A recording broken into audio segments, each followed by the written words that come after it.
In the first big test of the 2023 World Cup, the U.S. women's national team versus the Netherlands, ending with a tie. Lindsey Horan's goal in the 62nd minute was key, but that ending frustrating for the U.S. in this rematch of the 2019 World Cup final. With two matches now in the books for each team, the goal differential still has the U.S. atop the Group E standings, with the Netherlands in lockstep and Portugal and Vietnam trailing. A date with Portugal awaits next week before we find out which two teams will move on to the knockout stage. So joining us now to take a look at where Team USA stands, we bring in sports commentator Julia Sun. Julia, thank you so much for your time. So we are not used to ties here in the U.S., or we certainly don't like them. Not an ending any of us love, but ultimately, was it a good thing, a bad thing, or maybe it won't even matter? Well, I think ultimately it's a good thing. And first of all, thank you for having me back on your network. And we both got the memo to wear blue. I think Team USA is actually at a pretty good place. These players, think about it, they are finally fired up. OMG, you've seen their expression. The opening match, let's just call it for what it was really a glorified warm-up or a glorified training session for Team USA. I don't want to downplay any of their opponent's success. It's been such a journey for them just to be in a tournament of this kind of caliber. But as far as posing a threat to Team USA, no, it's non-existent. The Dutch players have way more international experience, international recognition. We would never take them lightly. And yes, we trailed them. The last time I think Team USA trailed anyone at the halftime mark was back in 2011 in a game that Team USA ultimately lost. So even for the veterans on the field and on the bench too, it's just not a familiar territory. And for the debutantes, of course, it's not familiar at all because they've never played at this level per se. But what happened as a consequence of that was Team USA got pissed off.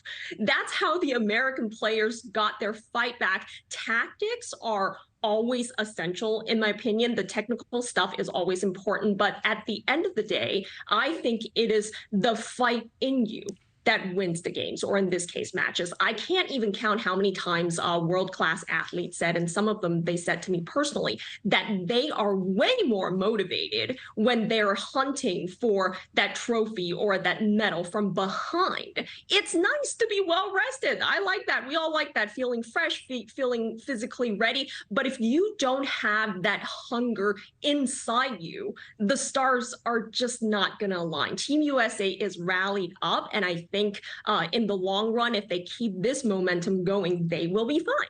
All right. So, you know, sports is so much a mental game, right? Just as much as it's a physical game. The fact that they did trail at any point, do you think that will stick with some of those players? I mean, should we be worried that maybe we won't even make it to the real tournament? It will stick to them for a very long time. We should be a little worried because it's always nice to know what your weaknesses are. And one of the weaknesses, one of the obstacles that Team USA faces right now is the team is historically young. It's going through this transitional period into a new generation, and you're seeing quite a few fresh faces. In fact, more than half of the players, 14 out of the 23 players on the roster, they're debutantes. The challenge for the team is to not get overwhelmed and just keep doing what they were trained to do. They're young athletes, they're good. They just have to not let their inexperience get in the way. They are fierce, even though some of them are not necessarily well known yet. They just got to glue this team together. They had some time to work out the kinks, 45 minutes. The bad news is that's pretty much all the time they would get. It was a very physical game, a tight end-to-end physical game, but sometimes the American players, they were just a bit passive, in my opinion.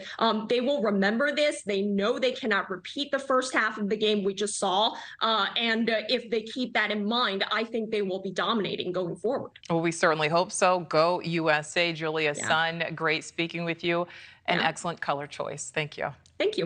Thank you for watching. Go to newsnationnow.com to find News Nation on your television provider. And don't forget to click the red subscribe button below to get more of News Nation's fact-driven, unbiased coverage.